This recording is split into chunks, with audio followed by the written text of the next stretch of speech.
Hello. হ্যাঁ, good evening. ভালো আছি আমি। সবাই ভালো আছেন? হোপ সবাই ভালো আছেন। আহ, আজকে আপনাদের গতদিন পড়িয়েছিলাম হচ্ছে এশিয়া মহাদেশ। আপনারা জানেন যে 7টি মহাদেশ, তার মধ্যে প্রাইমারির জন্য এশিয়া মহাদেশ পড়িয়েছিলাম। এশিয়া মহাদেশের পাশাপাশি আরেকটি মহাদেশ গুরুত্বপূর্ণ, সেটি হচ্ছে আমেরিকা মহাদেশ। আজকে সেই আমেরিকা মহাদেশ নিয়ে আপনাদেরকে পড়ানো হবে। উত্তর আমেরিকা এবং দক্ষিণ আমেরিকা মহাদেশ। ভালো আছি আব্দুল্লাহ, আমি ভালো আছি। আপনি কেমন আছেন? কাকুলি, ভালো আছি। আপনি কেমন আছেন? সাকওয়াত, আমি ভালো আছি। আপনি কেমন আছেন? হ্যাঁ, সবাইকে ধন্যবাদ যারা কমেন্টস করেছেন, সবাইকে ধন্যবাদ। আমরা এশিয়ার পরে আজকে যাচ্ছি আমেরিকায়। সবাই শিরোনাম করেন আমেরিকা মহাদেশ।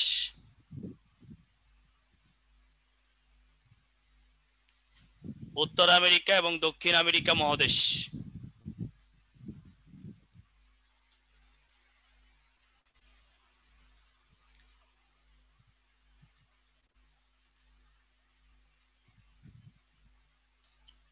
উত্তর আমেরিকা ও দক্ষিণ আমেরিকা মহাদেশের গুরুত্বপূর্ণ দেশ ও ব্যক্তি, এটা পড়বো আজকে আমরা। এটাও প্রাইমারির জন্য গুরুত্বপূর্ণ। প্রাইমারিতে এখান থেকে প্রশ্ন হতে পারে। উত্তর আমেরিকা এবং দক্ষিণ আমেরিকার গুরুত্বপূর্ণ দেশ ও ব্যক্তি, বিখ্যাত ব্যক্তি, এটা আমরা দেখব। এবং যে যে লাইনগুলো আপনাদেরকে লিখতে বলবো সেই লাইনগুলো শুধু লিখবেন, দেখবেন এখান থেকে প্রশ্ন কমন পাবেন। আমরা প্রথমেই যে দেশটা লিখব তার নাম কানাডা। লেখেন কানাডা।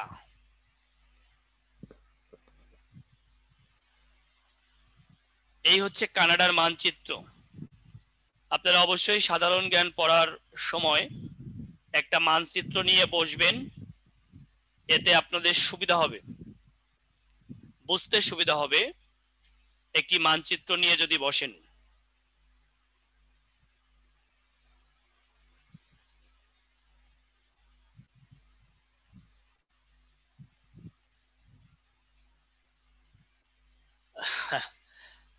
আচ্ছা, কানাডা।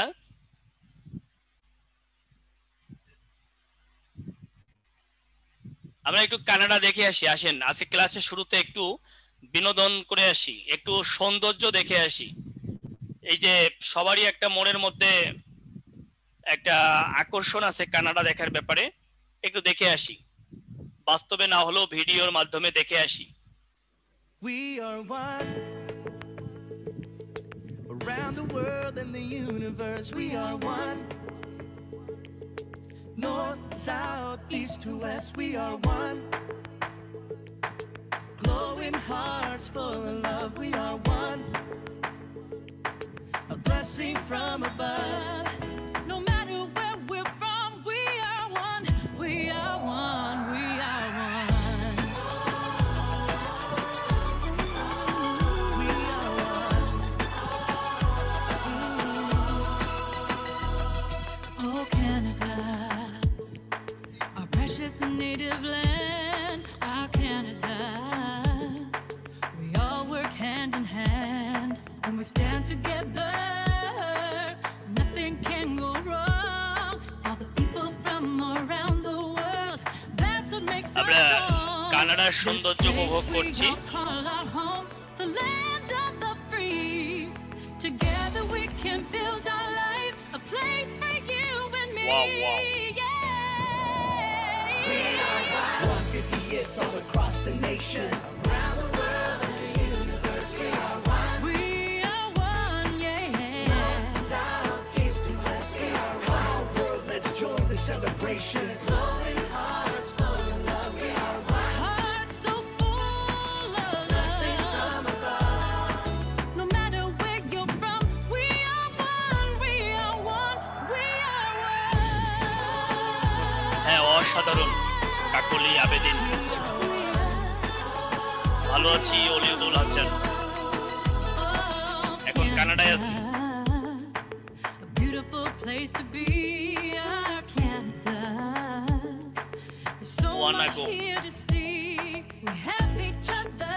এমন দেশটি কোথাও Have খুঁজে so পাবে না much কো to তুমি, সে share দেখো with কোন our দেশের hearts নারী সেজে আমার together. জন্মভূমি। We'll show the world we care, where everyone is equal, our religion and our wow wow ways. Wow, This is our home we love. Canada's our place. Yeah. 150th all across the nation. Around the world, yeah. Come on, world, let's join the celebration. Glowing hearts full of love, we are one. Around the universe, blessings from above. No matter where you're from, we are one. We are one. We are. Forever grateful to আমরা একটু আনন্দ দিয়ে শুরু করলাম আজকের ক্লাসটি।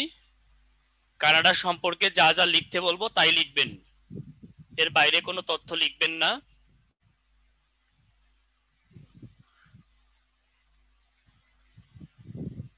অনেক তথ্য আছে এখানে, সব লেখাবো না আপনাদেরকে।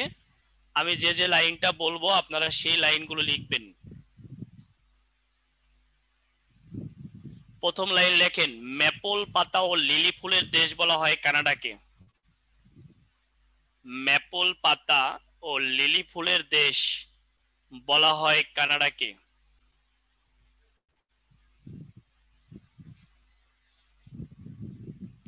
লেখেন, এটি কমনওয়েলথের সবচেয়ে বড় দেশ।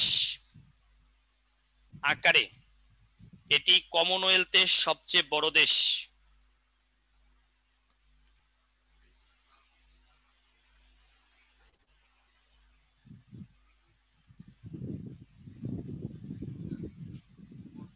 এটি কমনওয়েলথের সবচেয়ে বড় দেশ।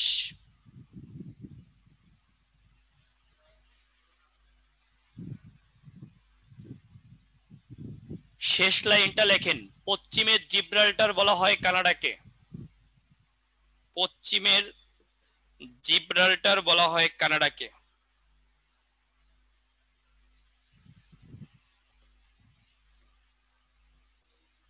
শেষ লাইন।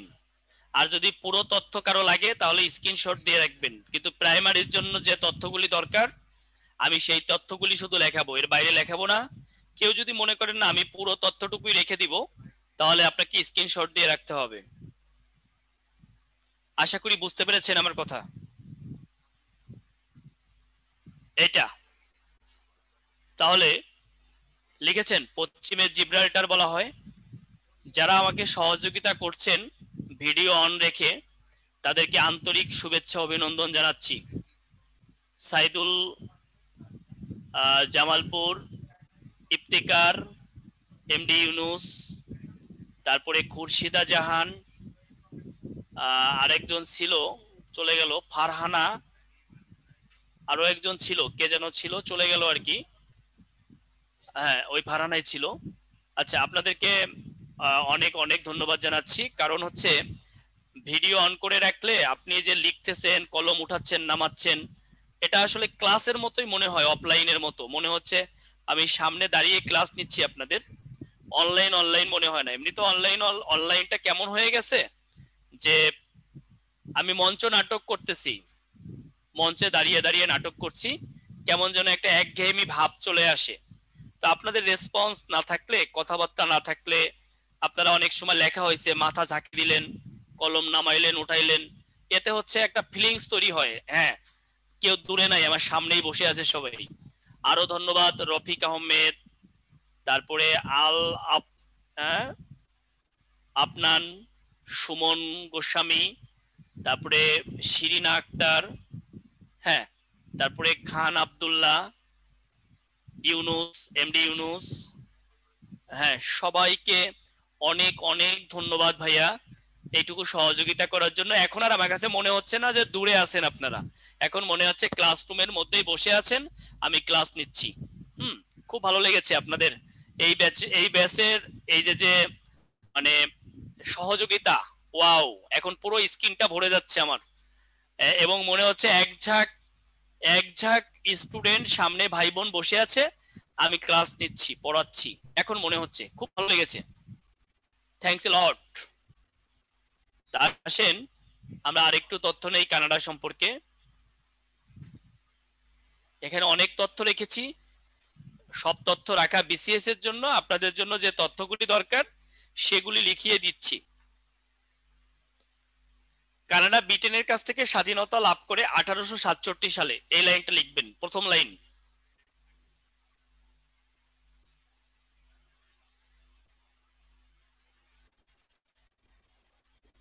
প্রথম লাইন লিখবেন। 4 নং লাইন কোনটা? পশ্চিমের জিব্রাল্টার বলা হয় কানাডাকে, এটা। আচ্ছা, এখানে লেখেন কানাডা ব্রিটেনের কাছ থেকে স্বাধীনতা লাভ করে 1867 সালে। তাহলে আমরা কি পেলাম? আমরা পেলাম কানাডা কার উপনিবেশ ছিল? কার অধীনে? ব্রিটেনের। কানাডা ব্রিটেনের অধীনে ছিল, উপনিবেশ ছিল। এটাই আসতে পারে পরীক্ষায়, কানাডা কোন দেশের উপনিবেশ ছিল? ব্রিটেনের। এটাই পরীক্ষায় আসতে পারে। তাহলে আমরা এটিও আনসার করতে পারবো। আর যদি আরেকটু কঠিন প্রশ্ন করে তাহলে দিবে কত সালে স্বাধীনতা লাভ করে? 1867 সালে। হয়ে গেল। এখন শেষ একটা লাইন আছে, দেখেন শেষ লাইনের আগের লাইন। বাংলাদেশের মুক্তিযুদ্ধের সময় কানাডার প্রধানমন্ত্রী ছিলেন Piero Trudeau. Pierre Trudeau. Trudeau বানানটা ভুল আছে, ঠিক করে নেন। এই বর্তমান যে কানাডার প্রধানমন্ত্রী জাস্টিন ট্রুডো, এর বাবার নাম ছিল পিয়েরো ট্রুডো। এই পিয়েরো ট্রুডো ছিল কানাডার প্রধানমন্ত্রী বাংলাদেশের স্বাধীনতার সময়। পরীক্ষায় আসবে বাংলাদেশের মহান মুক্তিযুদ্ধের সময় কানাডার প্রধানমন্ত্রী কে ছিল? আপনি উত্তর দিবেন পিয়েরো ট্রুডো। আর বর্তমান প্রধানমন্ত্রীকে আপনারা চিনেন, সো জেন্টলম্যান, সারা বিশ্বের ক্রাশ, বিশেষ করে মেয়েদের ক্রাশ, জাস্টিন ট্রুডো। এই পিয়েরো ট্রুডো হচ্ছে জাস্টিন ট্রুডোর ফাদার। এই পিয়েরো ট্রুডো আমাদের মহান মুক্তিযুদ্ধের সময় কানাডার প্রধানমন্ত্রী ছিলেন। এই পেজ থেকে এই 2 লাইন নিলেই হবে। ব্রিটেনের কাছ থেকে স্বাধীনতা লাভ করে মুক্তিযুদ্ধের সময় কানাডার প্রধানমন্ত্রী ছিল পিয়েরো ট্রুডো, এটা নিলেই চলবে। Yes sir crush. দাদা বাবু যেন না শুনে এই কথা, ঘরে তো দাদা আছে।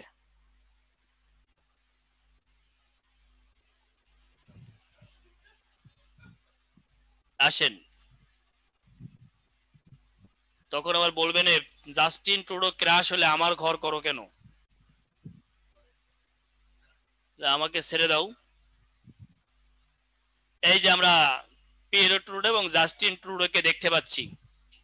জাস্টিন ট্রুডোকে সবাই চিনেন, এটা এর বাবা হচ্ছে পিয়েরো ট্রুডো। এমন প্রশ্ন পরীক্ষায় আসলে আই হোপ আপনাদের আর ভুল হবে না, আপনারা পারবেন।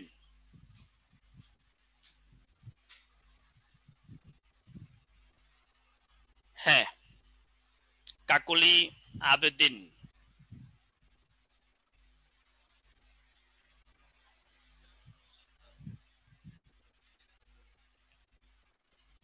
এখন শুধু মেয়েদের ক্রাশ না, সারা পৃথিবীর সব মানুষের ক্রাশ, সেটা হলো যুক্তরাষ্ট্র। আমরা এখন সেই যুক্তরাষ্ট্র পড়ব। আমেরিকা। আমেরিকা যুক্তরাষ্ট্র, মানুষ কথায় কথায় বলে আমেরিকা যাব। আমেরিকা মানে হলো 35টা দেশ, উত্তর আমেরিকা 23 আর দক্ষিণ আমেরিকার 12, এই 35টি দেশই হচ্ছে আমেরিকা। এটা হলো আমেরিকা যুক্তরাষ্ট্র। আর যতই গালাগালি করি আমরা, মনে মনে লালন করি, আহারে আমেরিকা যাইতে পারতাম। আমেরিকা যাওয়ার প্রতি সবার একটা ঝোঁক আছে। তো এক লোক আমেরিকা যাওয়ার জন্য অনেকবার ডিবির লটারি কিনছে।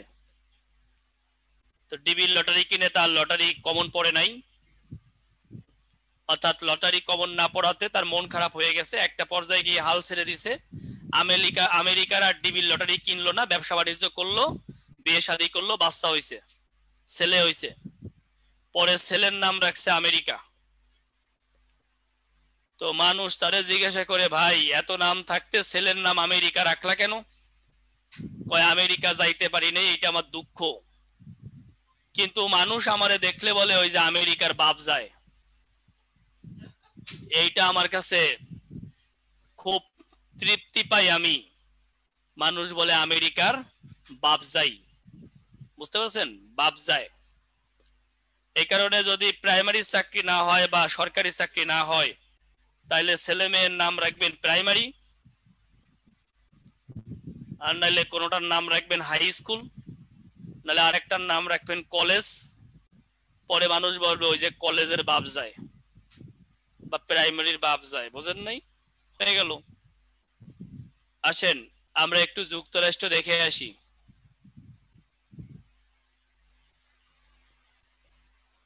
এত স্বপ্ন, এই স্বপ্নের দেশটা একটু ঘুরে আসি। এমনি তো ঘুরাতে পারবো না, কল্পনায় সবাইকে ঘুরাই নিয়ে আসি। টাকা পয়সা লাগবে না, ভিসা লাগবে না, পাসপোর্ট লাগবে না, এমনিতেই ঘুরে আসি, চলেন।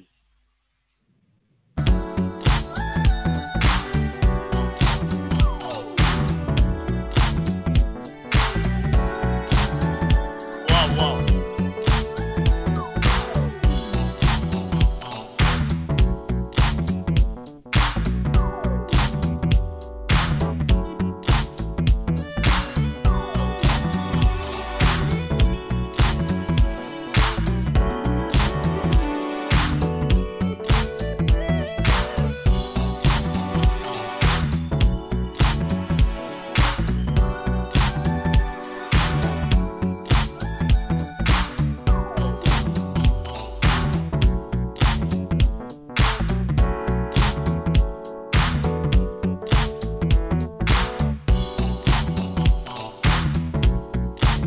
ইয়েস তানিয়া।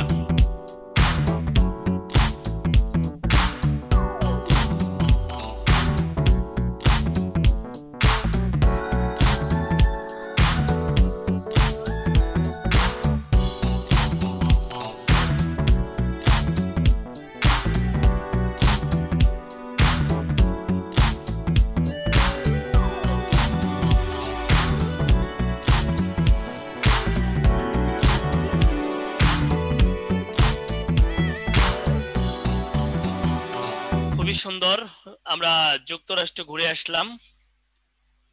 শুধু এমবি খরচ হয়েছে, আর কিচ্ছু হয় নাই, পাসপোর্ট ভিসা কিচ্ছু লাগে নাই। আমরা আমেরিকা আবিষ্কার প্রথমে শিরোনাম করব, আমেরিকা আবিষ্কার। প্রথমেই শিরোনাম করব আমেরিকা আবিষ্কার। আজকে ক্লাসটা উপভোগ করতে পারবেন যদি মনোযোগ সহকারে করেন, মুখস্থ হয়ে যাবে।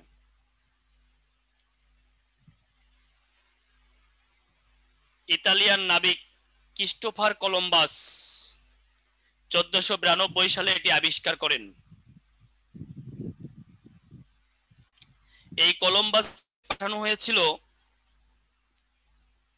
ভারতে আসার এবং দূরপ্রাচ্যে আসার জলপথ আবিষ্কার করার জন্য। মানে ভারতের কালিকট বন্দর এখানে পাঠিয়েছিল। ও কি করলো, ও এখান দিয়ে এই দিকে না গিয়ে ও এই দিকে চলে গেল ভুলে। কলম্বাস এদিকে না গিয়ে চলে গেল এদিকে, ইউরোপ থেকে আসছিল, ও এদিকে না গিয়ে এদিকে চলে গেল। আর ওখানে গিয়ে দেখতে পেল যে একটি মহাদেশ, নাম দিল পশ্চিম ভারতীয় দ্বীপপুঞ্জ, ওয়েস্ট ইন্ডিজ। আমরা যে ক্রিকেট টিম ওয়েস্ট ইন্ডিজ, এটা একক কোনো দেশ না, 13টি স্বাধীন দেশের সমন্বয় ওয়েস্ট ইন্ডিজ। ওই যে ডোমিনিকা প্রজাতন্ত্র, বাহামা দ্বীপপুঞ্জ, Bermuda, Cuba, Haiti, Jamaica, Puerto Rico, Saint Kitts and Nevis, Saint Vincent and Grenadines, Saint Lucia, Trinidad and Tobago, এইসব দেশ নিয়ে হচ্ছে ওয়েস্ট ইন্ডিজ। ওয়েস্ট ইন্ডিজ নির্দিষ্ট একটি কোনো দেশের নাম নয়। আমি যে দেশগুলো বললাম এই দেশগুলোকে বলা হয় ক্যারিবিয়ান অঞ্চলের দেশ। এরা হচ্ছে ক্যারিবিয়ান। এই ক্যারিবিয়ান সাগরের তীরে এই ক্রিস্টোফার কলম্বাস আসলো এবং আবিষ্কার করলো আমেরিকা। এই লাইনটা আপনারা না লিখলেও চলবে, আমিরগো ভেসপুসির নাম অনুসারে আমেরিকা মহাদেশ নামকরণ করা হয়। এটা না লিখলেও চলবে, এটা প্রাইমারির জন্য নেসেসারি না, বাট প্রথমে যে লাইনটা লিখেছি ওটা নেসেসারি।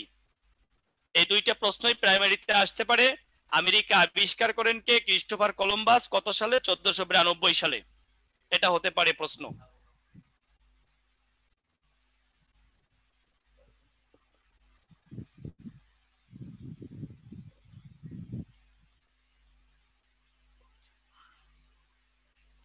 এরপরে এই হলো কলম্বাস। আমার সাথে খুব ভালো সম্পর্ক ছিল, একসাথে খেলাধুলা করতাম, খুবই খুবই কাছের মানুষ আমার। এই হচ্ছে কলম্বাস। বিশ্বাস করলে করেন, না করলে কিছু করার নেই। আমরা যুক্তরাষ্ট্রের স্বাধীনতার ভিডিওটা দেখব।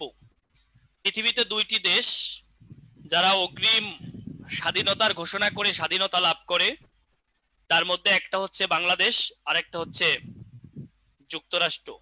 স্যার আগে পড়ছিলাম কলম্বাস জন্মসূত্রে ইতালিয়ান, কিন্তু নাবিক হিসেবে Spanish.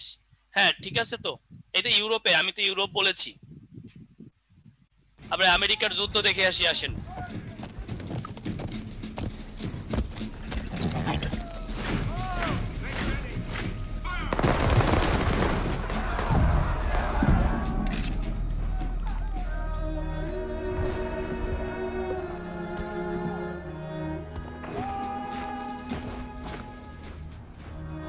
I watch them fight and die in the name of freedom. They speak of liberty and justice, but for who?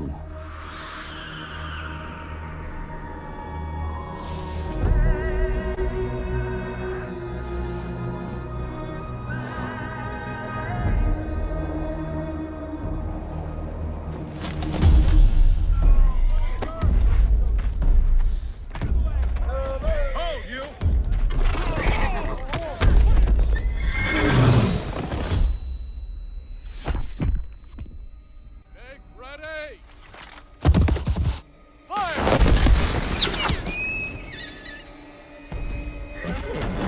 Fire!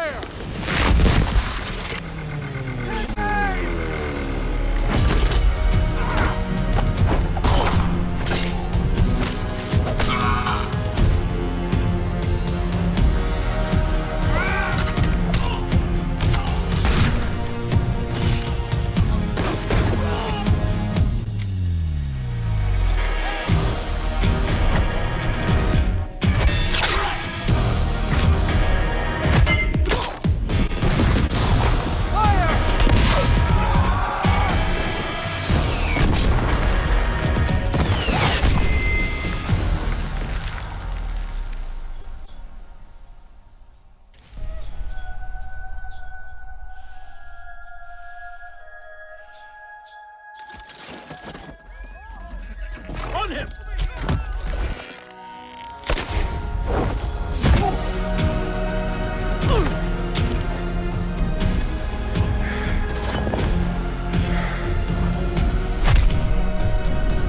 Sir আপনার মতোই দেখতে আপনার বন্ধু।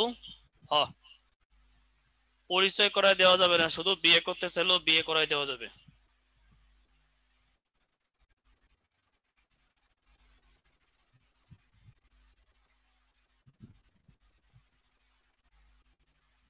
দেখেন, স্বাধীনতা ঘোষণা করা হয় 4 জুলাই 1776, এটি ইম্পর্টেন্ট।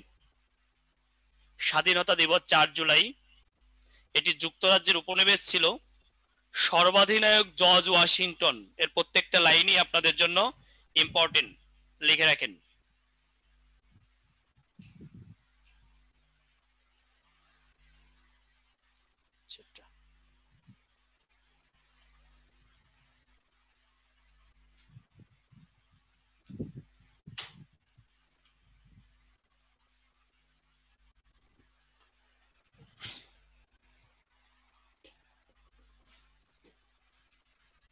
এর প্রতিটি লাইনই ইম্পর্টেন্ট আপনাদের জন্য, লিখে রাখেন। কারণ পরীক্ষা মহাদেশ ভিত্তিক প্রশ্ন হলে আমেরিকা থেকে প্রশ্ন হয়, আর আমেরিকা থেকে প্রশ্ন হলে আমেরিকার স্বাধীনতা থেকে প্রশ্ন হতেই পারে। লিখেছেন?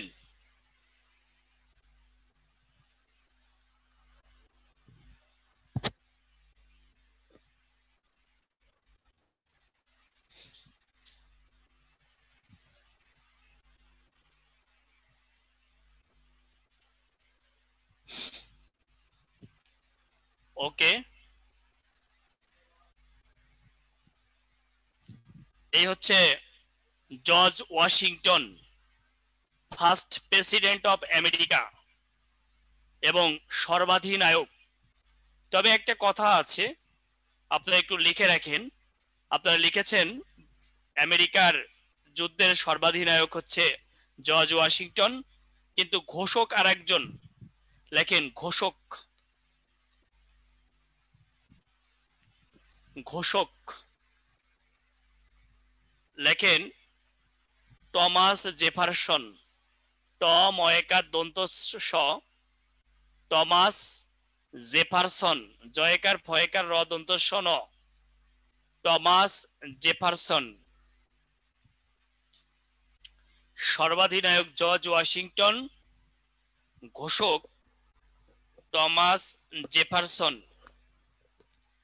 ঘোষক হচ্ছে টমাস জেফারসন।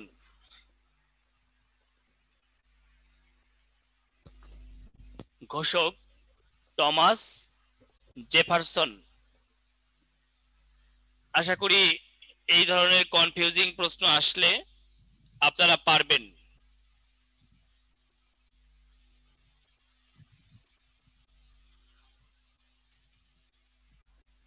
সংবিধান, যুক্তরাষ্ট্রের সংবিধান।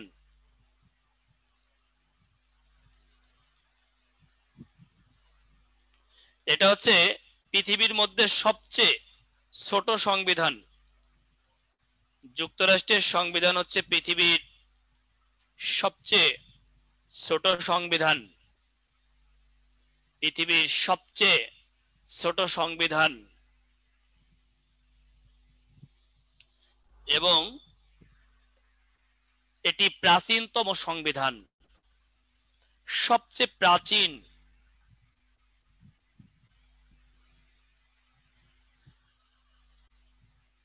আপনারা লিখবেন রচিত হয়, এই পুরো লাইনটাই লিখতে হবে। 1787 সালে, কার্যকর হয় 1789 সালে। এর রচয়িতা হচ্ছে জেমস মেডিসন। এর সবগুলো লাইনই আপনাদের জন্য ইম্পর্টেন্ট। James medicine.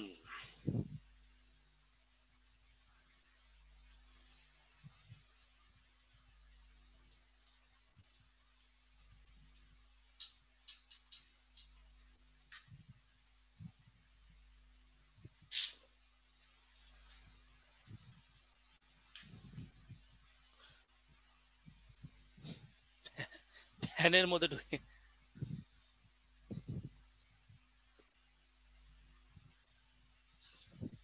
তাই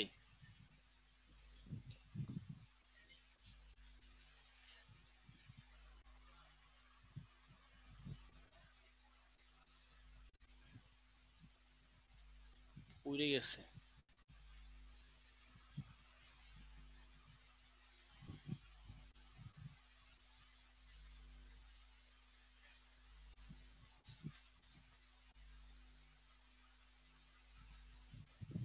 চলছে তো, এ কি পুড়ে গেল না আগেই ছিল?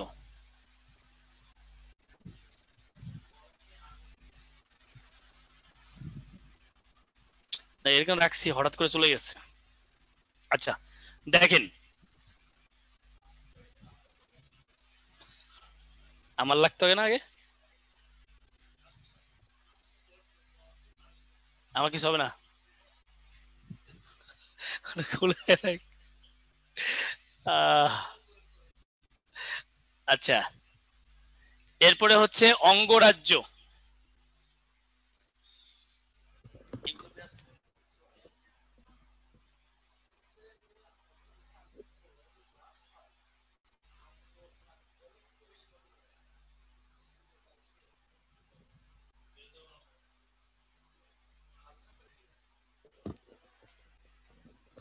ফ্যানের মধ্যে এটা গেলে এরকম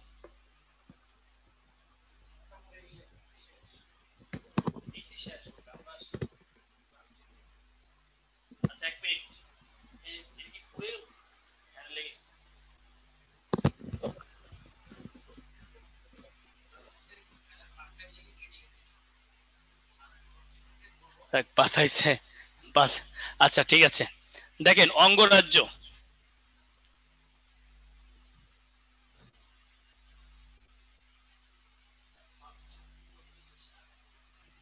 পাঁচটা 45-এ ব্রেক দেওয়া হবে, আজানের নামাজের জন্য ব্রেক দেওয়া হবে। অঙ্গরাজ্য হচ্ছে 13টি।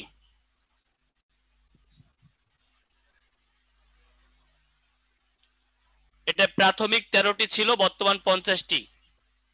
অর্থাৎ যখন স্বাধীন হয় তখন 13টি ছিল, বর্তমানে এই অঙ্গরাজ্য হচ্ছে 50টি।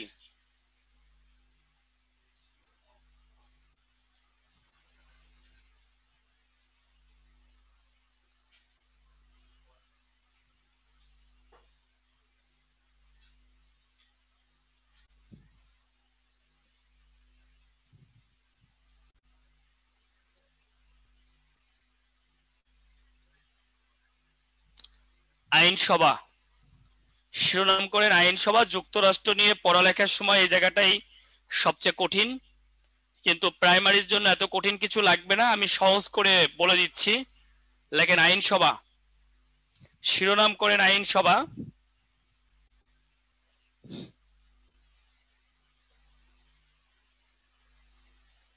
নাম হচ্ছে কংগ্রেস। আসতে পারে যুক্তরাষ্ট্রের আইনসভার নাম কি? কংগ্রেস।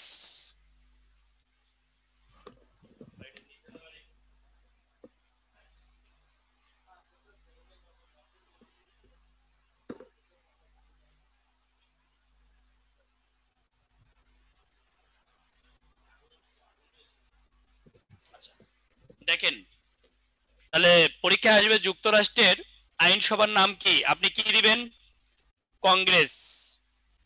এটা দ্বিকক্ষ বিশিষ্ট, আমাদেরটা যেমন এক কক্ষ বিশিষ্ট, কিন্তু যুক্তরাষ্ট্রেরটা হচ্ছে দ্বিকক্ষ বিশিষ্ট। গতদিন আপনাদের ভারত পড়ানোর সময় দেখছেন যে দ্বিকক্ষ বিশিষ্ট, তাইলে কংগ্রেস হচ্ছে দ্বিকক্ষ বিশিষ্ট।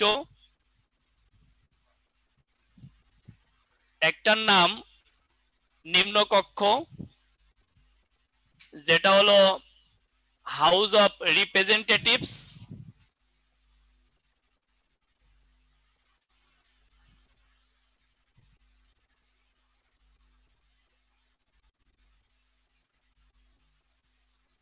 আরেকটার নাম সিনেট। উচ্চ কক্ষের নাম সিনেট আর নিম্ন কক্ষের নাম হাউস অফ রিপ্রেজেন্টেটিভ। এগুলো মনে রাখেন, এই বেসিক জিনিস মনে থাকলে পরে এগুলো বোঝাইতে সুবিধা হবে। নিম্ন কক্ষ হাউস অফ রিপ্রেজেন্টেটিভ, উচ্চ কক্ষ সিনেট। আগামীতে যে প্রাইমারির পরীক্ষাও খুব ইজি হবে ব্যাপারটা কিন্তু তা নয়, প্রাইমারির পরীক্ষাটাও কঠিন হবে, কম্পিটিশন হবে, কঠিন প্রশ্ন হতে পারে।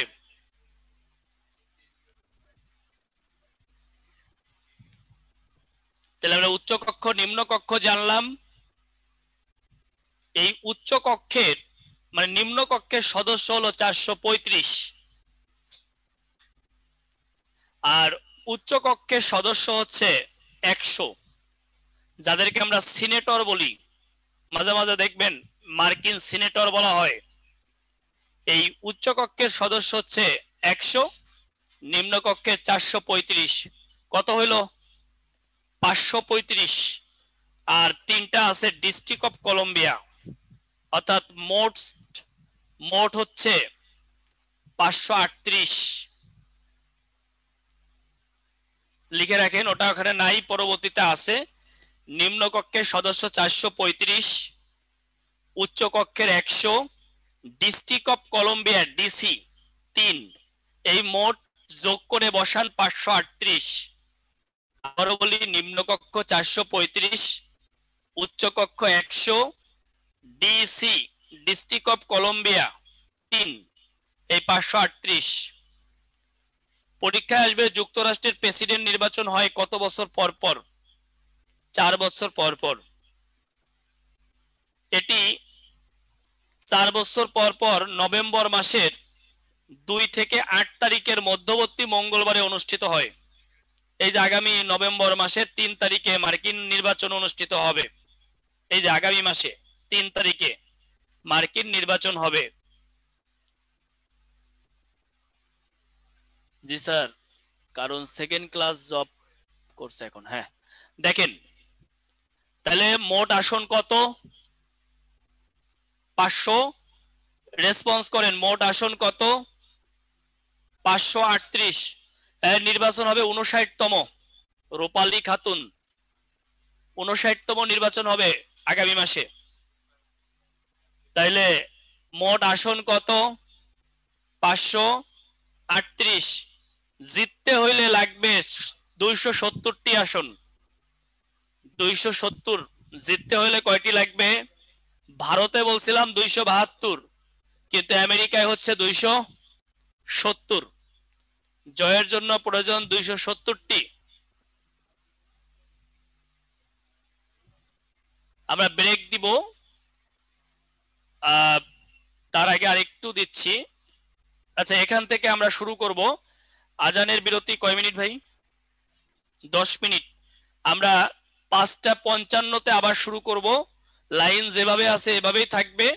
আপনারা যারা নামাজ পড়বেন পড়ে আসেন।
الله أكبر الله أكبر الله أكبر الله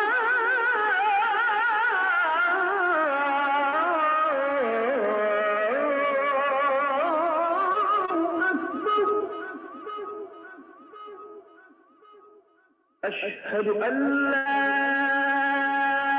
إله إلا الله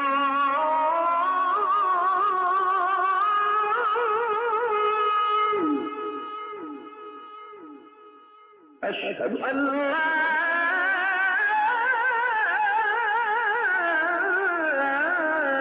إله إلا الله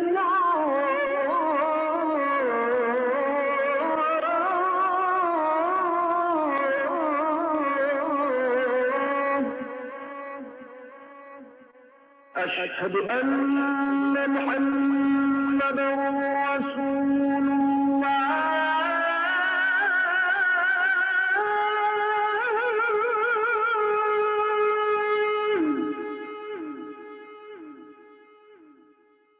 أشهد أن محمدا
حي على الفلاح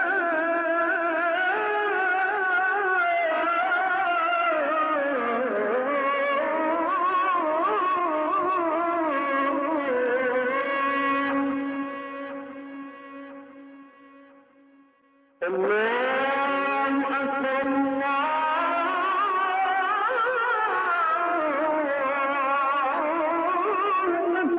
أكبر لا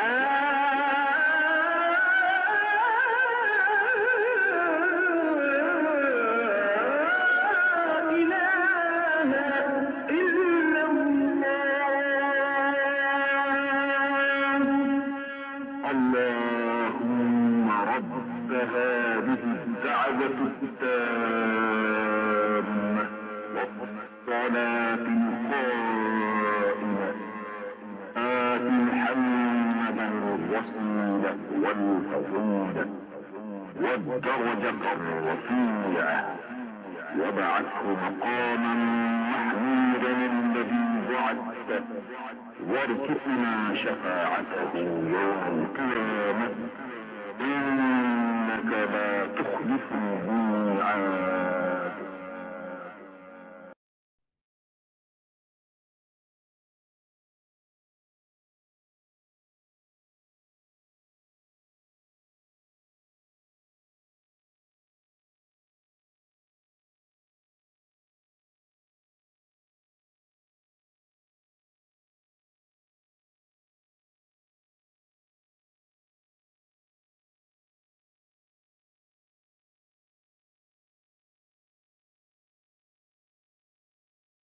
বললেন আগামী মাসে আমেরিকান নির্বাচন হবে 3 তারিখ মঙ্গলবারে, সবাই আমন্ত্রিত।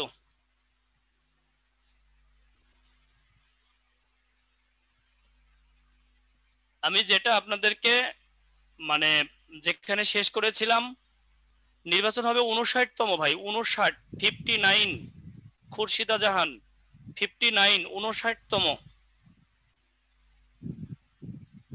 Electoral college.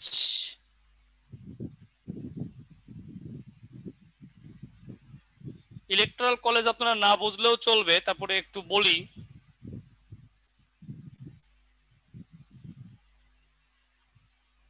এই যে 538টি, এর মধ্যে প্রেসিডেন্ট হতে চাইলে যেটা আগেই লিখাই দিয়েছি 270টি ইলেকট্রাল ভোট পেতে হবে। অর্থাৎ এই 538টি কে আমরা বলবো ইলেকট্রাল কলেজ, যেটা আমাদের 1958 সালে আইয়ুব খান করেছিল। পূর্ব বাংলার 40,000 গ্রাম এবং পূর্ব পাকিস্তানের 40,000 গ্রাম এবং পশ্চিম পাকিস্তানের 40,000 গ্রাম, এই 80,000 গ্রাম নিয়ে করেছিল ইলেকট্রাল কলেজ। সেটাকে বলা হয় বেসিক ডেমোক্রেসি অর্ডার, আইয়ুব খানের মৌলিক গণতন্ত্র। ঠিক এখানেও এরকম 538টি ইলেকট্রাল কলেজ রয়েছে, তার মধ্যে 270টি যে পাবে সে প্রেসিডেন্ট হবে।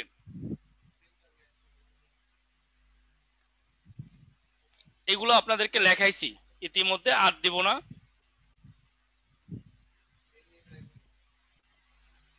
স্ট্যাচু অফ লিবার্টি আপনারা নাম শুনেছেন। এটা কে কাকে দেয়? এটা ফ্রান্স যুক্তরাষ্ট্রকে দেয়। স্ট্যাচু অফ লিবার্টি ফ্রান্স যুক্তরাষ্ট্রকে প্রদান করে। এটা অনেকবার শুনেছেন, আজকে দেখেন, দেখে আসেন। Statue of liberty, statue of liberty অনেক শুনেছেন।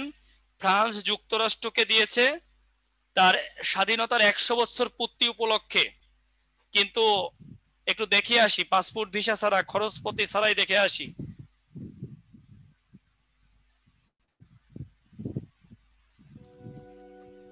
প্রায় 150 বছর ধরে আমেরিকার সাম্য আর মুক্তির প্রতীক হিসেবে দাঁড়িয়ে রয়েছে স্ট্যাচু অব লিবার্টি। আমেরিকার স্বাধীনতার 100 বছর উপলক্ষে ফ্রান্সের জনগণের পক্ষ থেকে ভাস্কর্যটি আমেরিকার জনগণকে উপহার হিসেবে দেওয়া হয়। কি কেন কিভাবে এই পর্বে জানব আমেরিকার নিউ ইয়র্কে অবস্থিত স্ট্যাচু অব লিবার্টি সম্পর্কে।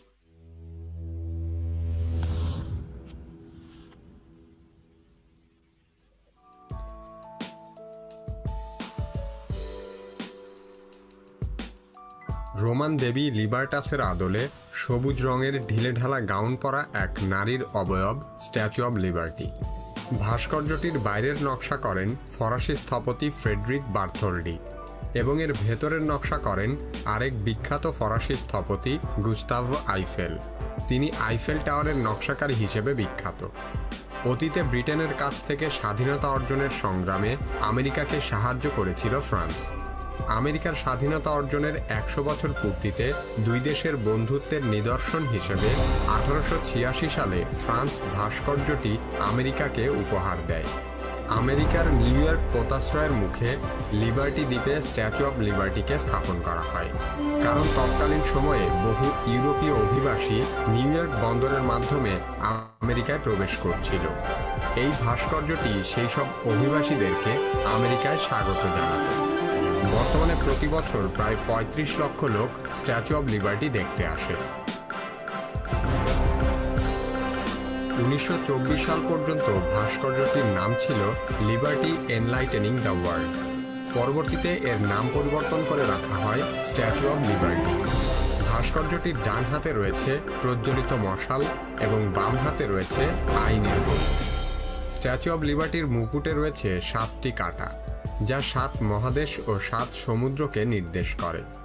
স্ট্যাচু অব লিবার্টির মূল ভাস্কর্যটির উচ্চতা 151 ফুট 1 ইঞ্চি, তবে মাটি থেকে মূল বেদি সহ এর উচ্চতা 305 ফুট 1 ইঞ্চি। মূর্তিটির নাকের দৈর্ঘ্য 6 ফুট 6 ইঞ্চি এবং এর এক কান থেকে আরেক কানের দূরত্ব 10 ফুট। স্ট্যাচু অব লিবার্টির পায়ে যে জুতা পরানো হয়েছে তা বাজারে বিক্রি করলে জুতাটির মাপ হতো 879। এর পায়ের কাছে পড়ে থাকা শেকল আমেরিকার মুক্তির প্রতীক। তামার তৈরি সমগ্র মূর্তিটির ওজন প্রায় 2.5 লক্ষ কেজি। স্ট্যাচু অব লিবার্টির ভেতরে 354টি সিঁড়ির ধাপ অতিক্রম করে মূর্তির মাথায় ওঠা যায়।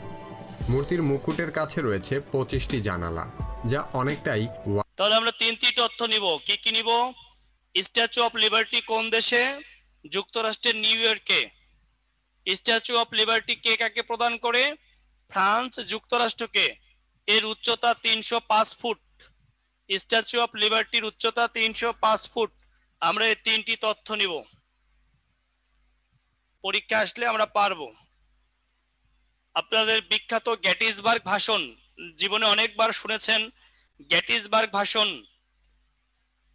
মার্কিন যুক্তরাষ্ট্রের সর্বকালের সর্বশ্রেষ্ঠ প্রেসিডেন্ট আব্রাহাম লিঙ্কন।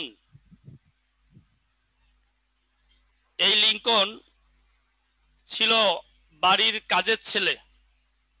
কালো কুচকুচে এই লিঙ্কন একটা বাড়ির কাজের ছেলে ছিল। ছোটবেলা থেকেই তার স্বপ্ন ছিল আমেরিকার প্রেসিডেন্ট হবে। বাড়ির ম্যাম জিজ্ঞাসা করলো সব ছেলে মেয়েদের, তোমরা কে কি হবে? একজন এক এক কথা বলল। আব্রাহাম লিঙ্কন, চিকনা কালো করে আব্রাহাম লিঙ্কন দাঁড়িয়েছিল দরজার কোটরে। বলল, কি লিঙ্কন, তুমিও কি কিছু হতে চাও? লিঙ্কন বলল, yes ma'am, I will be president of America. ওই দিন এই ঝাঁঝালো তার এই উক্তিটি হাস্যকরোজ্জ্বল ছিল সবার কাছে। কিন্তু আব্রাহাম লিঙ্কন ওই ছোটবেলায় যে স্বপ্নটি দেখেছিল তা বাস্তবে পরিণত করেছিল 52 বছর বয়সে।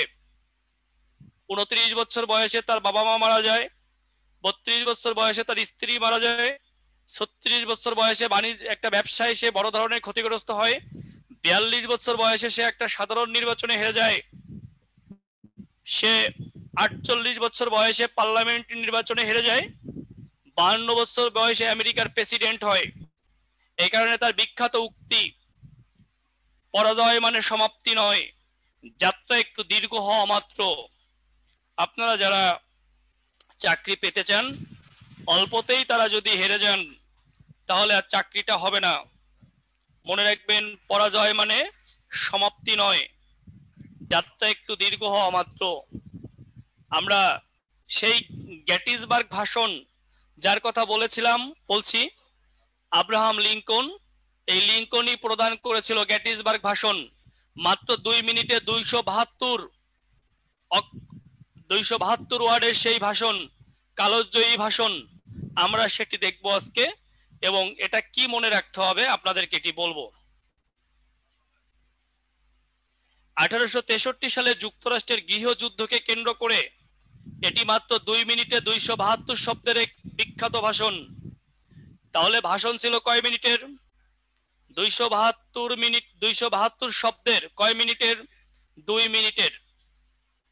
এটা কি কেন্দ্র করে? গৃহযুদ্ধকে কেন্দ্র করে 1863 সালের। এই ভাষণে মানে মূল বক্তা ছিল এডওয়ার্ড এভার্ট। এগুলো লিখতে হবে না, জানেন। এই এডওয়ার্ড এভার্ট সে প্রায় 2 ঘন্টা ভাষণ দেয় এই অনুষ্ঠানে। আব্রাহাম লিঙ্কন 2 মিনিটে 272 শব্দের ভাষণ দেয়। এডওয়ার্ড এভার্ট দুঃখ করে বলছিল, প্রেসিডেন্ট সাহেব 2 মিনিটে যা বুঝিয়েছেন, আমি যদি 2 ঘন্টায় তার কাছাকাছি কিছু বুঝাইতে পারতাম তাহলে আমি নিজেকে ধন্য মনে করতাম। অর্থাৎ এডওয়ার্ড এভার্টের 2 ঘন্টায় কোনো কাজ হয়নি, যেটা আব্রাহাম লিঙ্কনের 2 মিনিটে হয়েছে। আমরা সেই আব্রাহাম লিঙ্কনের এই কালোজয়ী ভাষণ, গেটিসবার্গের ভাষণটি আমরা একটু দেখে আসেন। কি ছিল সেই ভাষণটি? আমরা পেয়ে গেছি চূড়ান্তভাবে গণতন্ত্রের সংজ্ঞা এই আব্রাহাম লিঙ্কনের কাছ থেকে।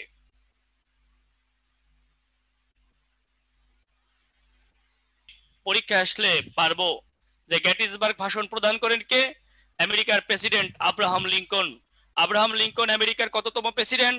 16তম প্রেসিডেন্ট। আব্রাহাম লিঙ্কন যে ভাষণটি প্রদান করেছিলেন কত সময়ের? 2 মিনিটের। কত ওয়ার্ডের?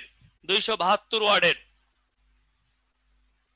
আশা করি এইভাবে ক্লাস হওয়ার পরে আর কারো ভুলে যাওয়ার কোনো সুযোগ নেই, আমি এটা বিশ্বাস করি মনে প্রাণে।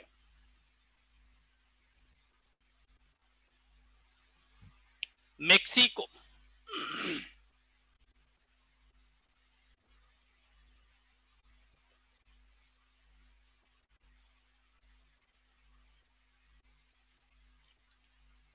একটু মেক্সিকো দেখে আসি। অর্থাৎ যুক্তরাষ্ট্র পড়া শেষ, আমরা একটু মেক্সিকো দেখব। 16তম প্রেসিডেন্ট সঞ্জিদা আক্তার। 16তম প্রেসিডেন্ট। আমরা একটু মেক্সিকো থেকে তথ্য নেই।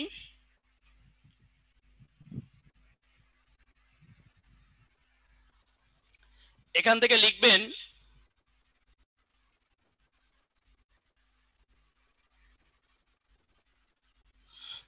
শেষ লাইনটা, ভারতীয় উপমহাদেশে কচুরিপানা এসেছে যে দেশ থেকে, মেক্সিকো। এই লাইনটা পরীক্ষায় আসে, এই লাইনটা জানবেন। আর যাদের পুরোটা লাগবে তারা স্ক্রিনশট দিয়ে রাখবেন। প্রাইমারির জন্য শেষ লাইনটি ইম্পর্টেন্ট। ভারতীয় উপমহাদেশে কচুরিপানা এসেছে যে দেশ থেকে, মেক্সিকো থেকে।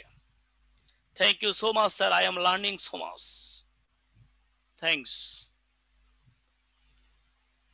সুশান, সুশান।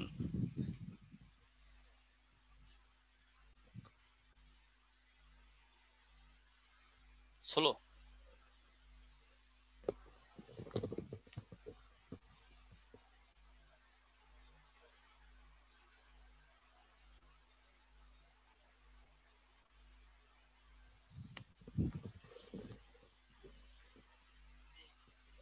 ওকে, আমরা শেষ লাইনটি লিখবো। যাদের বিসিএস এর জন্য দরকার পুরোটাই রাখবো। আর বিসিএস এর ক্লাসটা একটু ভিন্ন রকমের। যারা বিসিএস এর ক্লাস করবেন তারা আবার একটু অন্যরকম আলোচনা পাবেন। যে লাইনগুলি বলছি এগুলো প্লির জন্য এনাফ।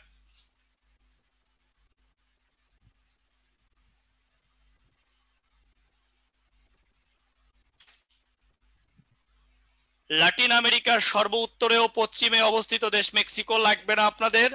আপনাদের যেটা লাগবে সেটা হলো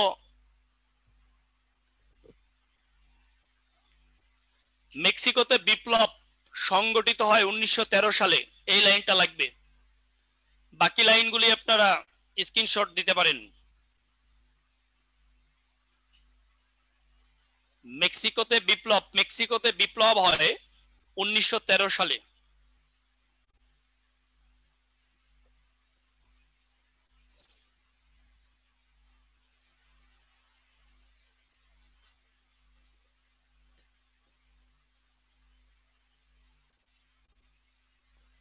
আশা করি লিখেছেন।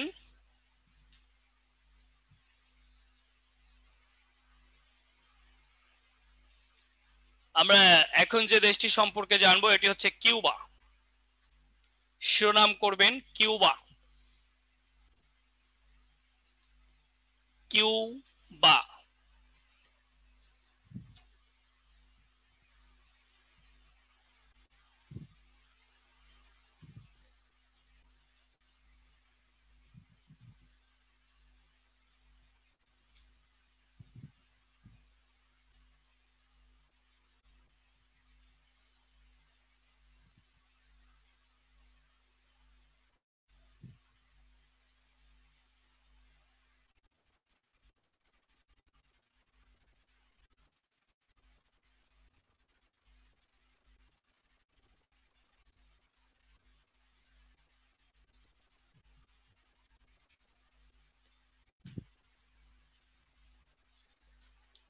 দেখেন, ল্যাটিন আমেরিকার সমাজতান্ত্রিক দেশ হচ্ছে কিউবা।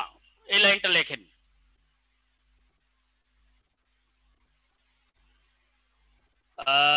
বর্তমান তো বাংলাদেশ 1 নাম্বার দূষিত শহর।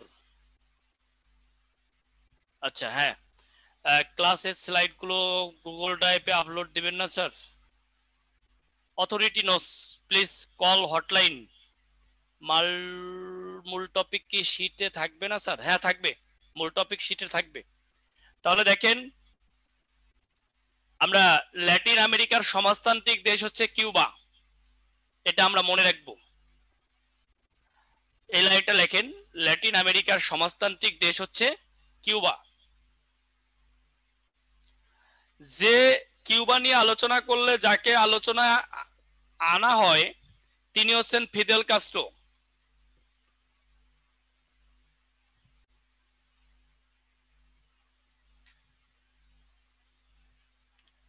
দেখেন, আমরা এখান থেকে যে তথ্যগুলো নিব, কিউবা 1492 সালে কলম্বাস আবিষ্কার করেন। ওই যে একটু আগে বলছিলাম, হোয়াট ইজ ল্যাটিন আমেরিকা? উত্তর আমেরিকা এবং দক্ষিণ আমেরিকার যে সকল দেশ পর্তুগিজ ও স্প্যানিশ ভাষায় কথা বলে তাদেরকে ল্যাটিন আমেরিকার দেশ বলে। এগুলো পড়ানো হবে আপনাদেরকে, নো টেনশন। কিউবা 400 বছর ধরে স্পেনের একটি উপনিবেশ ছিল। মনে রাখবেন, কিউবার স্বাধীনতা সংগ্রামের নায়ক কার্লস ম্যানুয়েল দি সেসপেডিস। কার্লস ম্যানুয়েল দি সেসপেডিস। কারণ পরীক্ষায় আসলে আপনি ভুলে ফিদেল কাস্ট্রো দিয়ে দিতে পারেন। ফিদেল কাস্ট্রো কিন্তু স্বাধীনতা সংগ্রামের নায়ক না। স্বাধীনতা সংগ্রামের নায়ক হচ্ছে কার্লস ম্যানুয়েল দি সেসপেডিস। তাকে ফাদার অফ কিউবাও বলা হয়। এই নামটা মনে রাখবেন এই কারণে, নাহলে ভুল করার সম্ভাবনা আছে।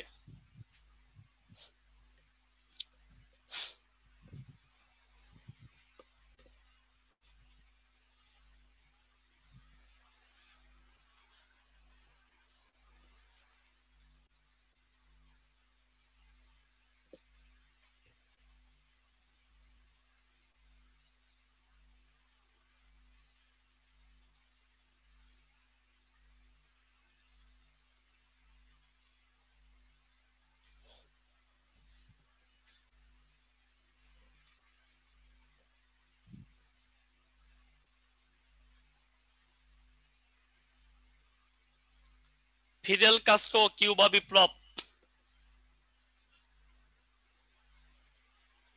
কিউবা বিপ্লব সংগঠিত হয় ফিদেল কাস্ট্রোর নেতৃত্বে 1 জানুয়ারি 1959। এই লাইনটা মনে রাখতে হবে।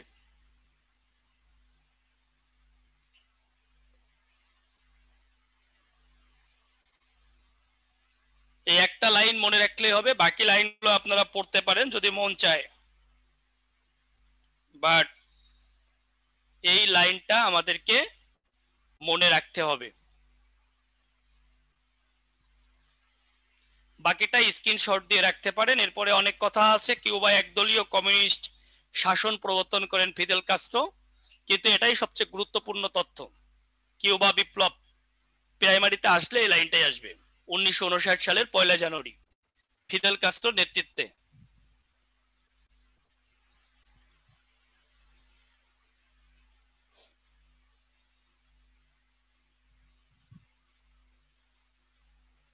বাংলাদেশ না ঢাকা, ঢাকা, হালিমা আক্তার, ঢাকা। পুরো বাংলাদেশ দূষিত হলে কেমনে হবে? ফিদেল কাস্ট্রো, আমরা একটু ফিদেল কাস্ট্রোকে দেখে আসি। শুধু ফিদেল কাস্ট্রো ফিদেল কাস্ট্রো বলতেছি, একটু দেখে আসি, আসেন।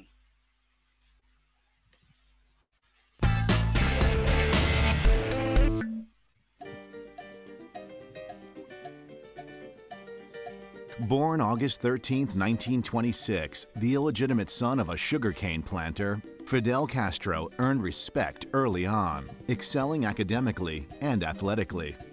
Entering college in 1945, he joined one of the many campus intellectual groups that vied for political power at the University of Havana.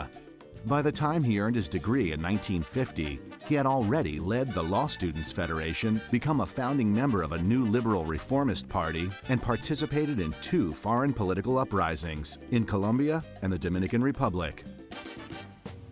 When dictator Fulgencio Batista seized power in Cuba in 1952 and canceled the congressional elections, Fidel organized an insurgency campaign to end Batista's illegitimate reign. After years of guerrilla training, Fidel's vastly outnumbered force defeated Batista's army, sending him into exile in 1959. Fidel Castro was now the Cuban leader and a hero to his people. He was a symbol of hope for the lower classes, but he would soon become a threat in the eyes of the United States, a country with political and economic interests in Cuba. Tensions came to a head during President John F. Kennedy's administration.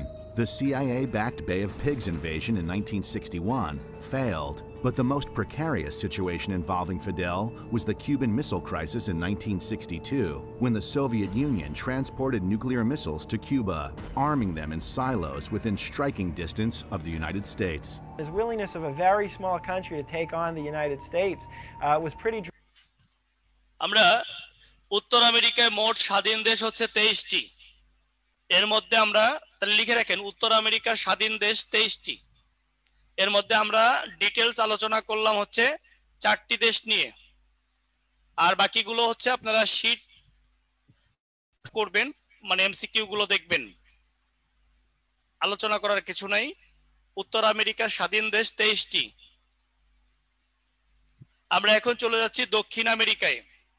লেখেন দক্ষিণ আমেরিকার স্বাধীন দেশ 12টি।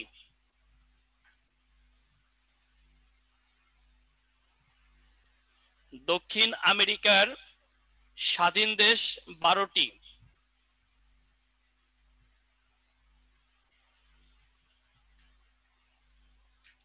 এই তথ্যগুলি নিতে পারেন। স্বাধীন দেশ 12টি। সর্বশেষ এটা লাগবে না, সুরিনাম, তারপরে রাখলে রাখতে পারেন।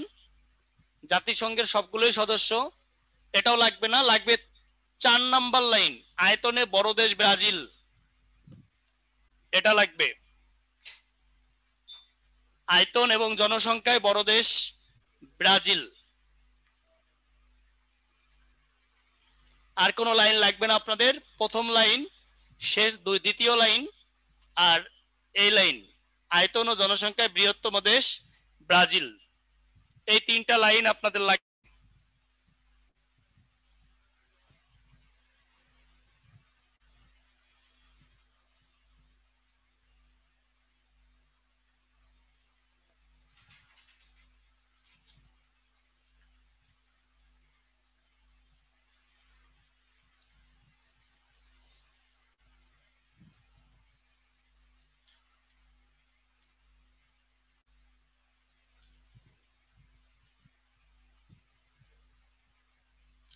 দেখেন,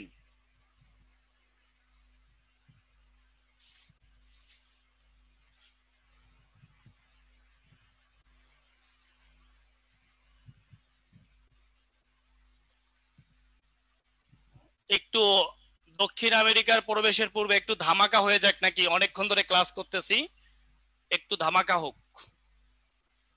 দক্ষিণ আমেরিকা মানে ফুটবল, একটু দেখে আসি, আসেন।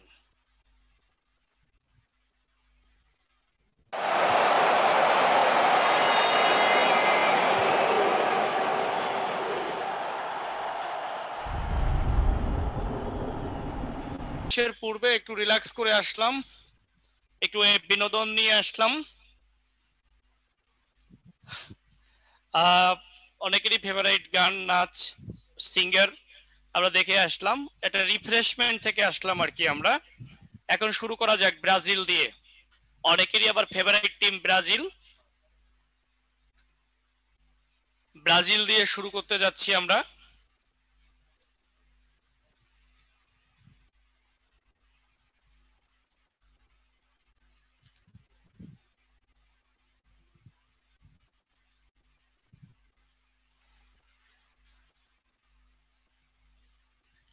আমরা ব্রাজিল সম্পর্কে তথ্য নিব।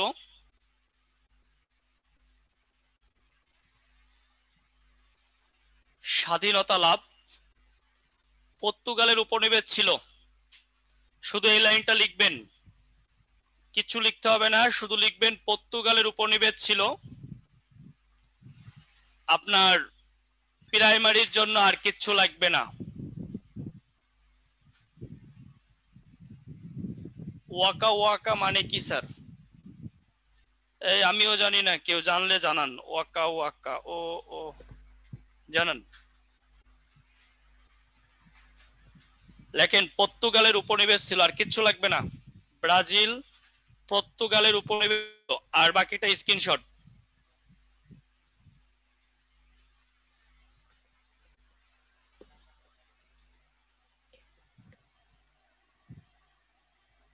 কি এটা?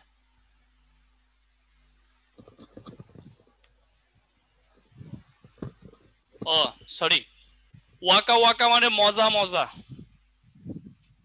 বুঝতে পেরেছেন? ওয়াকা ওয়াকা মানে হচ্ছে মজা মজা, মজা মজা, ও ও এই আর কি।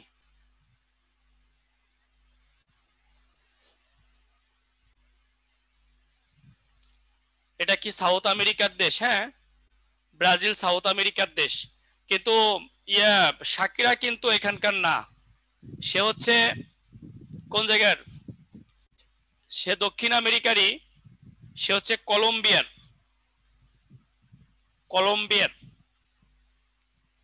লেখেন আয়তনে দক্ষিণ আমেরিকার বৃহত্তম দেশ ব্রাজিল, বিশ্বে পঞ্চম। এই লাইন লাগবে আপনাদের।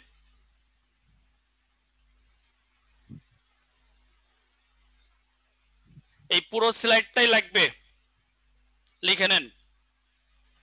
অর্থনীতি হচ্ছে দক্ষিণ আমেরিকার বৃহৎ অর্থনীতির দেশ ব্রাজিল, বিশ্বের তৃতীয় বৃহত্তম বিমান উৎপাদনকারী দেশ হচ্ছে ব্রাজিল।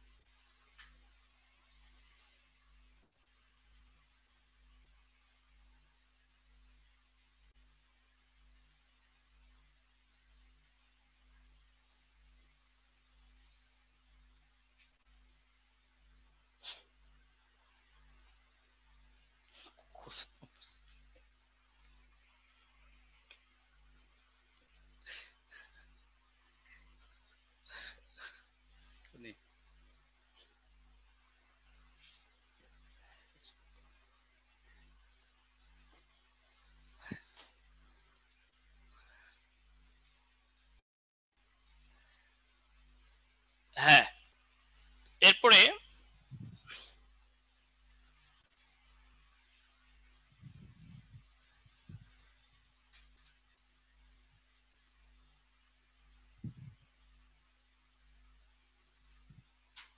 ব্রাজিলের মুদ্রার নাম রিয়াল, এটা লিখবেন। আর রাজধানীর নাম ব্রাসিলিয়া। মুদ্রার নাম রিয়াল আর রাজধানীর নাম ব্রাসিলিয়া, এই দুইটা লাইন লিখবেন।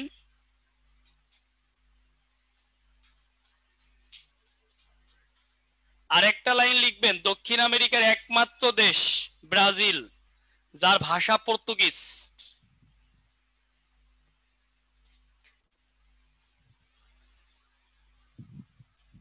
লিখবেন দক্ষিণ আমেরিকার একমাত্র দেশ ব্রাজিল, যার ভাষা Portuguese.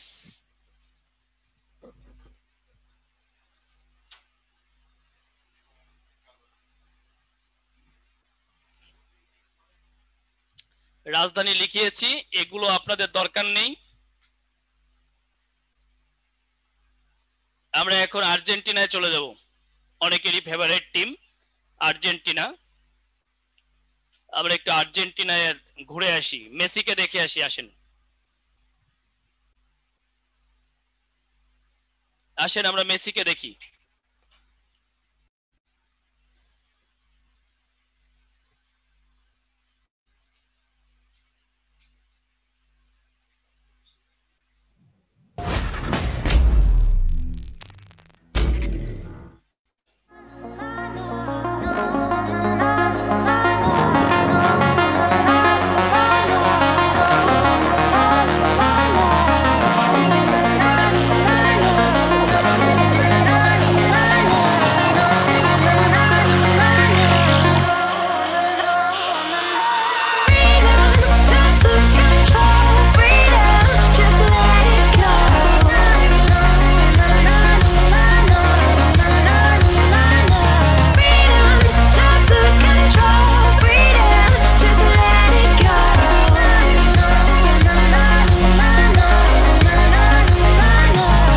Baby, come get close to me.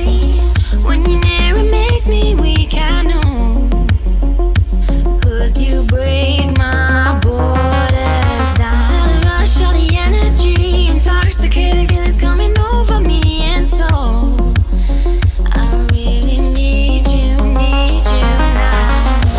Head is spinning, think I'm losing my mind. Heart is racing, beating out of time. No more chasing, I really need you here tonight. Wanna ride, just let it be.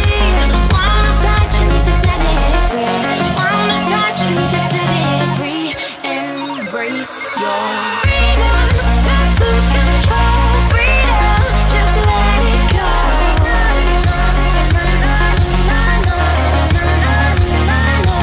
Freedom, just lose control. Freedom, just let it go.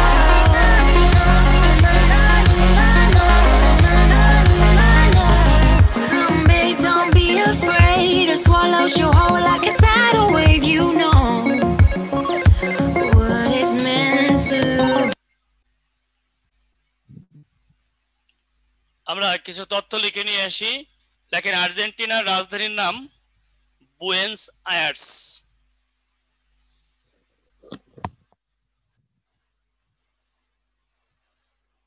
আর মুদ্রার নাম peso. লেখেন, আর্জেন্টিনার রাজধানীর নাম Buenos আয়ার্স আর মুদ্রার নাম peso. পয়েকার দন্ত সহকার, এই দুইটা লাইন লেখেন, তারপরে যা বলি তাই লিখবেন। আর্জেন্টিনার রাজধানীর নাম বুয়েন্স আয়ার্স, মুদ্রার নাম পেসো।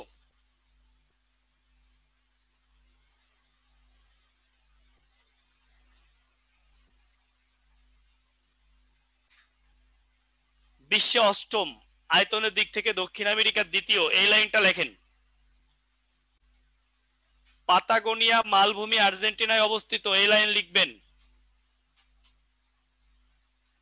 আর শেষ লাইন খুবই ইম্পর্টেন্ট প্রাইমারির জন্য, শেষ লাইনটা বোঝাই দিচ্ছি। প্রথমত লিখবেন আর্জেন্টিনার রাজধানী বুয়েন্স আয়ার্স, মুদ্রার নাম পেসো। তারপরে লিখবেন এটি দক্ষিণ আমেরিকার দ্বিতীয় বৃহত্তম, বিশ্বে অষ্টম।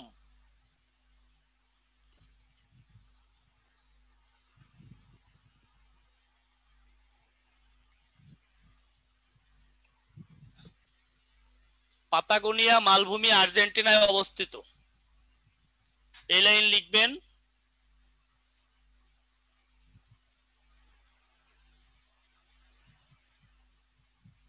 এরপরে লিখবেন আর্জেন্টিনা তথা বিশ্বের প্রথম নারী প্রেসিডেন্ট ইসাবেলা দি পেরন। এটা আমরা ভুল করি, যদি প্রধানমন্ত্রী বলে তাহলে শ্রীলঙ্কার শ্রী মাভো বন্দর নায়ক, প্রেসিডেন্ট যদি বলে তাহলে ইসাবেলা দি পেরন।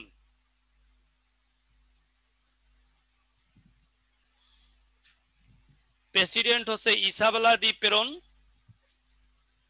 আর প্রধানমন্ত্রী যদি বলে শ্রী মাভো বন্দর নায়ক, এটা শ্রীলঙ্কার।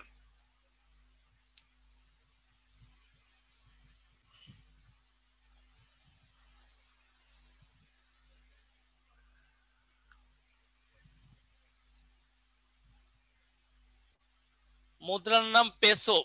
পয়েকার দন্ত সহকার, পয়েকার দন্ত সহকার, পেসো।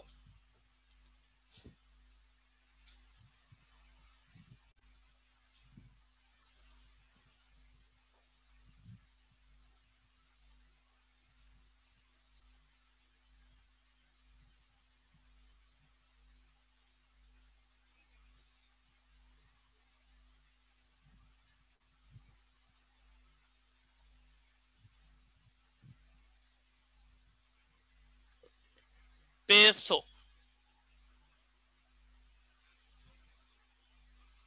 মুদ্রার নাম কি বুঝি নাই? মুদ্রার নাম পেসো। পেসো পয়েকার দন্ত সহকার, পেসো। আশা করি বুঝতে পারছেন এখন।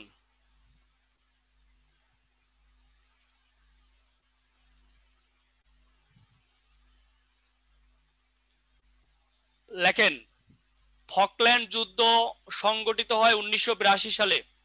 ফকল্যান্ড, লেখেন ফকল্যান্ড।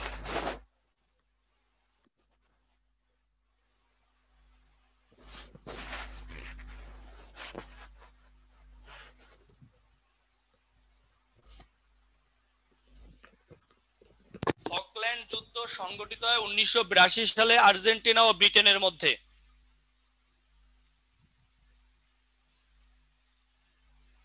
ফকল্যান্ড দ্বীপপুঞ্জ নিয়ে যুদ্ধ সংগঠিত হয় 1982 সালে ব্রিটেন ও আর্জেন্টিনার মধ্যে। আর্জেন্টিনা হেরে গেলে ব্রিটেন এটি দখলে নেয়। আর্জেন্টিনা হেরে গেলে ব্রিটেন এটি দখলে নেয়।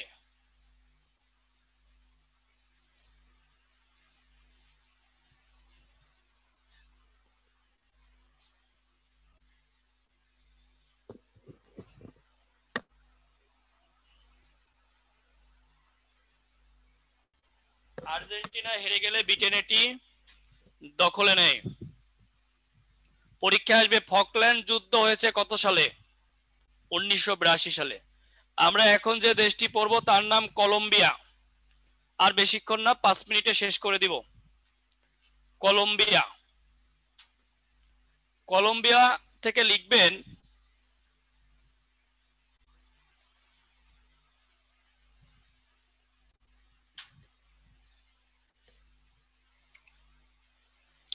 ফার্ক, কলম্বিয়ার প্রধান গেরিলা সংগঠন। ফার্ক কলম্বিয়ার প্রধান গেরিলা সংগঠন। বিশ্বের সর্ববৃহৎ কোকেন উৎপাদনকারী দেশ। এই দুইটা লাইন লিখবেন। ফার্ক কলম্বিয়ার প্রধান গেরিলা সংগঠন, বিশ্বের সর্ববৃহৎ কোকেন উৎপাদনকারী দেশ। আর শেষ লাইন লিখবেন, বিমান উৎপাদনে যুক্তরাষ্ট্র ফার্স্ট। প্রিয়াঙ্কা। শেষ লাইন লিখবেন, দক্ষিণ আমেরিকার একমাত্র দেশ যার উভয় উপকূলে প্রশান্ত আটলান্টিক মহাসাগর রয়েছে। তাহলে কোকেন উৎপাদনে বিশ্বে বৃহত্তম বা শীর্ষ ফার্ক কলম্বিয়ার প্রধান গেরিলা সংগঠন, আর দক্ষিণ আমেরিকার একমাত্র দেশ যার উভয় উপকূলে প্রশান্ত ও আটলান্টিক মহাসাগর রয়েছে।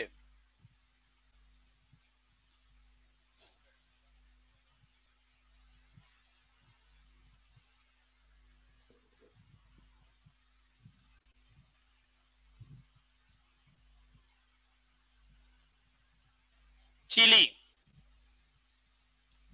স্টিক অব দ্য ওয়ার্ল্ড, বিশ্বের লাঠি বলা হয়। এই দেশটা দেখতে লাঠির মতো, মরিচও বলা হয়। সরু রাষ্ট্র, পৃথিবীর সবচেয়ে সরু রাষ্ট্র হচ্ছে চিলি। বিশ্বের বৃহত্তম কপার উৎপাদনকারী দেশ চিলি। লেখেন, বিশ্বের বৃহত্তম কপার উৎপাদনকারী দেশ চিলি।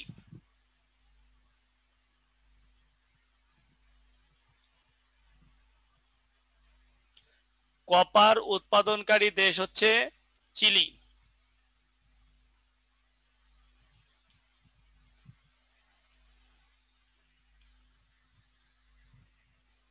বিশ্বের সবচেয়ে সরু দেশ এটি।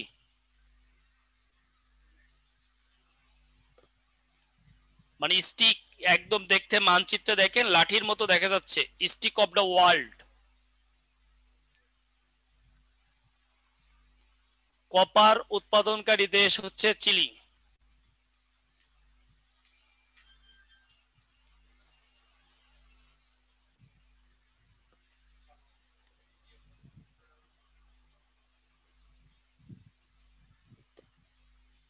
এই ছিল আমার সাথে আপনাদের এই পর্বে আলোচনা।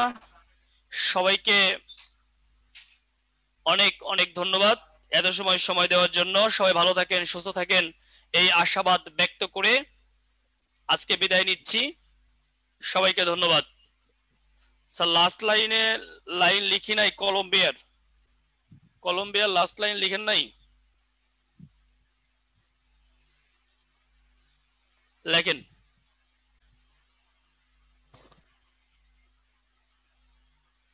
লেখেন কে যেন ইয়ে চেয়েছিলেন, PROLAY PAUL, PROLAY PAUL, বড় হাতের পি, দুইটাই ক্যাপিটাল পি, PROLAY PAUL, এটাই পাবেন। অর্থাৎ স্পেলিং ঠিক মতো দিলে পাবেন।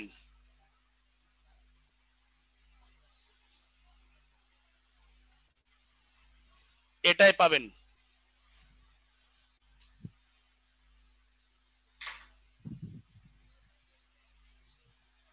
আমি যেভাবে লিখেছি এইভাবে লিখলে পাবেন। থ্যাংক ইউ নুসরাত জাহান, অনেক ধন্যবাদ। ওকে ওকে ওকে, সবাইকে ধন্যবাদ।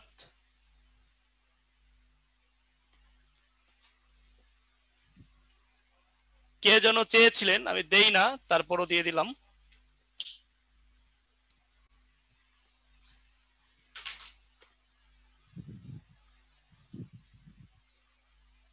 সবাইকে অনেক ধন্যবাদ এত সময় থাকার জন্য।